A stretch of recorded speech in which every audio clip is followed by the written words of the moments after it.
Hi everybody, welcome. It's Andrew Ainsworth Golf Academy. As always, thanks for tuning in and watching the video today. So I've got a special guest with me. I'd like to introduce you to ChloeOldfield. Chloe, welcome to the channel. Hi, thanks for having me. It's a pleasure. Could you tell the viewers out there a little bit about yourself and why you're here today? What we're going to do? Sure. So I'm a trainee sport and exercise psychologist. So that means I work with athletes from a variety of sports to improve their performance. Also a bit in exercise and health settings, just so they're improving their well-being and stuff like that. We're here today because I've been working with quite a few golfers. It's something I'm specialising in.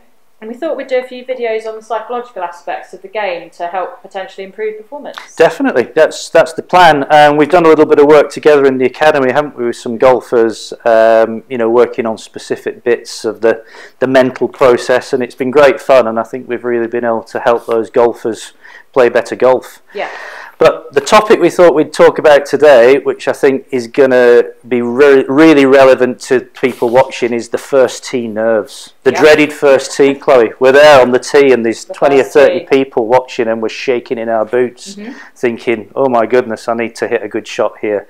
It's really nerve-wracking experience, isn't it, for some golfers? Some more than others, I guess. Definitely some more than others. And that's one thing about when we're talking about first tee nerves and how to combat them, it's that it's different for everyone, so it's difficult to provide a kind of one-size-fits-all solutions. We can talk about a few factors that influence them, so you can think about how that applies to you, potentially gain some more understanding of your own situation, and then look to approach the tee with more conviction, basically. I know when I played a little bit more serious golf than I do now, 20 odd years ago, and I was playing in some professional tournaments, no, nothing major, but it felt major to me at the time.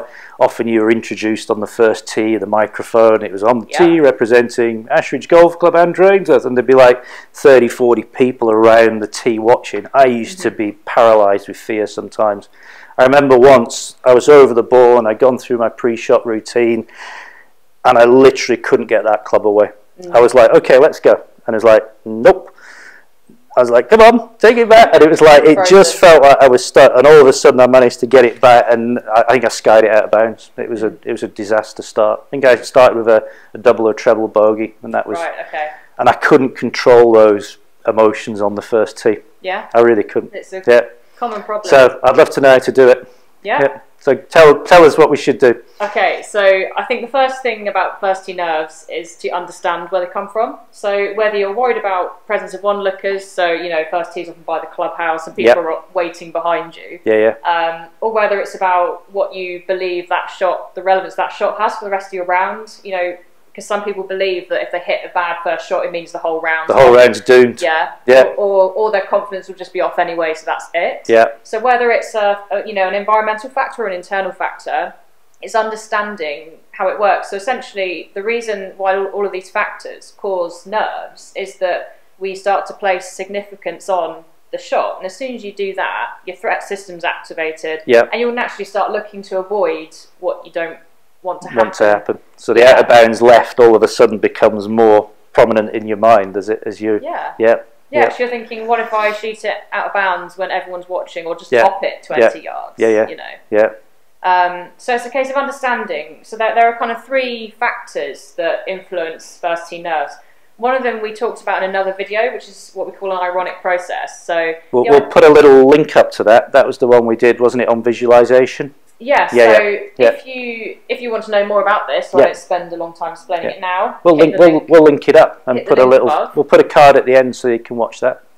So if you're focusing on avoiding something, it's more likely to happen. So what you want to do, what I ask my clients if they say they're experiencing nerves, is: are you aiming towards something? Are you trying to do something? Are you trying to hit the ball down the middle of the fairway? Are you trying to pitch onto the green? Or are you trying to avoid something? So are you thinking to yourself, oh, I just need to stay out of the bunker, or don't hit it in the rough? Because if you're in the avoid mode, you're more likely to feel anxious. Really? Yeah, absolutely. Second one is, are you having unrealistic expectations of yourself? So that's a big one, especially if people are watching. You think, right, I've got to hit an awesome shot. So I've got to hit a 300-yard drive straight down the middle. And it's got to be perfect. And it's 40 mile-an-hour wind howling off the left or something like that. So just not going to happen. Exactly. So unrealistic expectations. You know that you might well be able to hit that shot sometimes. Maybe 1 in 10. Yeah, so it's rigid, all or nothing expectations. So in response to that kind of thing, I would say you need a tolerable range of shots. So maybe that would be amazing if you did hit it straight down the middle. But maybe just standing there thinking, I'll be happy to hit the fairway here and get it 220 yards down the fairway. That's more realistic. Yeah, and more possible to happen. Yeah, exactly. Yeah. You know, so I'd love it if I hit straight down the middle. But you know, it's all right if I don't. If it's just on the edge or whatever. So you're not putting yourself under that pressure to hit the perfect shot. Yeah. Yeah. Makes sense. Yeah. And the final factor is just your general self-talk and inner dialogue. So this might seem obvious, but the way that you kind of speak to yourself will definitely influence how nervous you feel. So you can identify where your thoughts are going simply by paying attention to what you're focusing on. So you can either think back to a time when you've been nervous, or next time you get nervous, you can just go, where's my attention? You know, are you focusing on other people, maybe the wind, or maybe it's internal? Yeah. But then it's not just that causes the nerves. What causes the nerves is your interpretation of that. Okay. So essentially, what are you telling yourself about the people who are standing? Are you saying, oh, you know, they're going to think I'm an awful golfer if I hit? Yeah, if I slice it out of bounds. Yeah. Yeah. And you know, are you saying, oh, I can't hit straight at all when it's windy? You know, or maybe, you know, oh gosh, last time I hit this in the bunker. Well, if you're thinking those sorts of things, then it comes back to this ironic process. It's all negative, isn't it? Yeah. Yeah. So in that case, you know, think about it and go, well, is this realistic? You know, am I being hard on myself? Yeah. Or is it useful? Sometimes truth doesn't matter. It's not a case of, oh, well, I did hit it into the out of bounds last time. It's a case of, all right, well, is that helpful for what I'm doing now? And then I would encourage you to bring your thoughts back to those approach moves. Have an approach move, use the visualization, decide in your head what you want to happen, and then say, okay, well, I might feel a little bit nervous, but I can still act in a way that's different. So that picture that you're almost painting then with the visualization, you know, two skills coming together, then you've really got a good chance of pulling off the shot. And do you find some people are talking more internally than others? Do you find some people are constantly having conversations with themselves and other people don't speak to themselves? Does that happen or not? Yes, so some people are more what we call dispositionally mindful. So that means they're in the present, they're just focusing on what's around them at the current time without judgment. And those are the sorts of people who don't tend to get so tangled up in inner dialogues. Right. Others talk to themselves in quite a helpful way. They might be encouraging themselves. They might be thinking, say, come on, Andy, you can hit a good shot here, to themselves. Yeah. Whereas others are thinking, you know, the minute they step on the scene, they go, "Oh my god, here we go, another bad round." Yeah, and it's, you know, it's actually quite tough if somebody was standing, you know, to the side of you saying, if your coach was there saying all of that, you wouldn't appreciate it. No.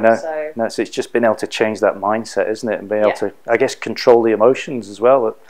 You know, when you're under those situations that we all feel. So is it somebody who's telling me that public speaking is one of the most feared things that people have to do? Yes. It's a bit like that sort of feeling, isn't it? When you get the butterflies on the first tee and you've got to stand up and speak to 100 people, it's pretty nerve-wracking, isn't it? Yeah. Right, well, I hope that little insight from Chloe there is going to give you some help. So when you stand on the tee in the next medal and you've got 30 of your fellow members watching you, you know what to do.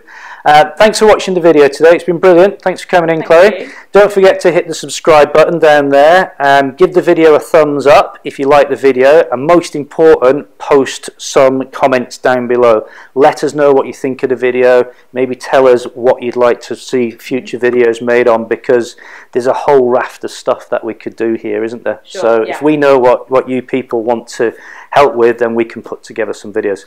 Thanks for watching. We'll be back soon. Bye for now.